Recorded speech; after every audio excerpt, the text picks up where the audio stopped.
ಕೇರಳದ ಕೊಚ್ಚಿಯಲ್ಲಿ ಅಬ್ಬರಿಸಿ ಬೊಬ್ಬರಿದ ಮಳೆರಾಯ. ಮಳೆ ಆರ್ಭಟಕ್ಕೆ info park ಬಳಿ ರಸ್ತೆ ಸಂಪೂರ್ಣವಾಗಿ ಜಲಾವೃತವಾಗಿದೆ. ತ್ರಿಶೂರ್ನಲ್ಲಿಯೂ ಮಳೆಯಿಂದ ರಸ್ತೆ ಸಂಪೂರ್ಣ ಜಲಾವೃತವಾಗಿದೆ.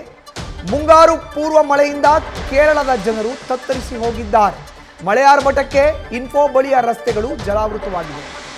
ಪೂರ್ವ ಮುಂಗಾರು ಮಳೆಯಿಂದಾಗಿ ಕೇರಳ ಜನರು ತತ್ತರಿಸಿ ಹೋಗಿದ್ದಾರೆ. ದೃಶ್ಯಾವಳಿಗಳಲ್ಲಿ ನೋಡ್ತಾ ಇದ್ರಿ, ಕಳೆದ 3 ದಿನಗಳ ಹಿಂದೆ ಕೇವಲ 45 ಕ್ಯೂಸೆಕ್ಸ್ ನೀರು ಕಬಿನಿ ಜಲಾಶಯಕ್ಕೆ ಹರಿದು ಬರ್ತಾ ಇತ್ತು. ಕೇರಳದಲ್ಲಿ ಆಗ್ತಾ ಇರೋ ಮಳೆಯಿಂದಾಗಿ ಕಬಿನಿ ಜಲಾಶಯಕ್ಕೂ ಕೂಡ ನೀರಿನ ಒಳಹರಿವು ಹೆಚ್ಚಾಗಿದೆ. ಕಬಿನಿ ಜಲಾಶಯದಲ್ಲಿ 6.70 TMC ಅಷ್ಟು ನೀರಿದೆ ಈಗ. ಇನ್ನು ಕೇರಳದ ಕೊಚ್ಚಿಯಲ್ಲಿ ಮಳೆರಾಯನ ಆರ್ಭಟ ಜೋರಾಗಿದೆ. ಮಳೆ ಆರ್ಭಟಕ್ಕೆ ಇನ್ಫೋ ಪಾರ್ಕ್ ಬಳಿಯ ರಸ್ತೆಗಳು ಸಂಪೂರ್ಣವಾಗಿ ಜಲಾವೃತವಾಗಿದೆ. ದೃಶ್ಯಾವಳಿಗಳಲ್ಲಿ ನೋಡ್ತಾ ಇದ್ರಿ, ದ್ವಿಚಕ್ರ ವಾಹನ ಸವಾರರು, ಕಾರಿನ ಸವಾರರು ಹೈರಾಣಾಗಿದ್ದಾರೆ. ಮಳೆಯ ಆರ್ಭಟಕ್ಕೆ ಸಂಪೂರ್ಣವಾಗಿ ರಸ್ತೆ ಜಲಾವೃತವಾಗಿದೆ. ರಸ್ತೆ ಎಲ್ಲಿದೆ ಅನ್ನೋದೇ ಗೊತ್ತಾಗದ ಮಟ್ಟದಷ್ಟು ನೀರು ಈಗಾಗಲೇ ಬಂದಿದೆ.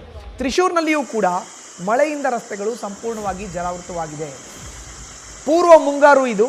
ಪೂರ್ವ ಮುಂಗಾರು ಮಳೆಯಿಂದ ಕೇರಳದ ಜನರು ತತ್ತರಿಸಿ ಹೋಗಿದ್ದಾರೆ. ಇನ್ನು ದೃಶ್ಯಾವಳಿಗಳಲ್ಲಿ ನೋಡ್ತಾ ಇದ್ದೀರಿ, ಒಂದ್ ಕಡೆ ಕೇರಳದ ಗುರುವಾಯೂರು, ಅಲ್ಲೂ ಕೂಡ ದೊಡ್ಡ ಪ್ರಮಾಣದ ಮಳೆಯಾಗಿದೆ. ಇನ್ನೊಂದು ಕಡೆ ಕೊಚ್ಚಿಯಲ್ಲಿ ಮಳೆಯ ಆರ್ಭಟ ಹೇಗಿದೆ ಅನ್ನೋದನ್ನು ನೋಡ್ತಾ ಇದ್ದೀರಿ. ಇನ್ನೊಂದು ಕಡೆ ತಿರುವನಂತಪುರಂ, ಅಲ್ಲೂ ಕೂಡ ಮಳೆಯ ಅಬ್ಬರ ಜೋರಾಗಿದೆ. ಇದೆಲ್ಲವೂ ಕೂಡ ಮುಂಗಾರು ಅಲ್ಲ, ಪೂರ್ವ ಮುಂಗಾರು. ಮುಂಗಾರು ಮಳೆ ಆರಂಭ ಜೂನ್ ಮೇ ಅಂತ್ಯ ಅಥವಾ ಜೂನ್ ಮೊದಲ ವಾರದಲ್ಲಿ ಆಗುತ್ತೆ. ಬಟ್ ಇದು ಪೂರ್ವ ಮುಂಗಾರು. ಕೇರಳದಲ್ಲಿ ಪೂರ್ವ ಮುಂಗಾರಿಗೆ ಜನ ತತ್ತರಿಸಿ ಹೋಗಿದ್ದಾರೆ. ಮಳೆಯ ಆರ್ಭಟ ಎಷ್ಟರ ಮಟ್ಟಿಗಿದೆ ಅಂದರೆ ಸಂಪೂರ್ಣವಾಗಿ ರಸ್ತೆಗಳೇ ಜಲಾವೃತವಾಗಿದೆ.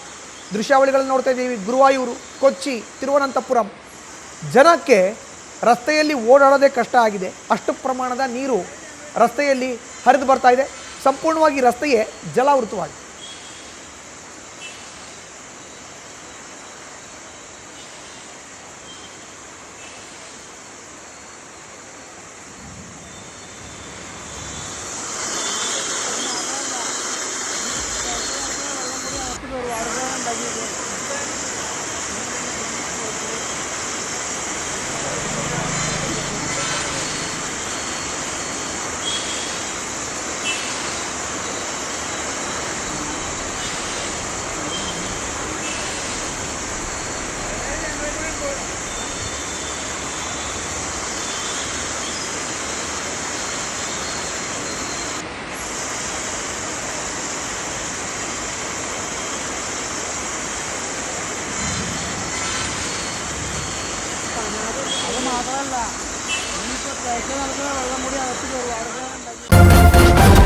ನ್ಯೂಸ್ ಫಸ್ಟ್, ನಿರ್ಭೀತಿಯಿಂದ ನಿಮ್ಮ ಪರವಾಗಿ.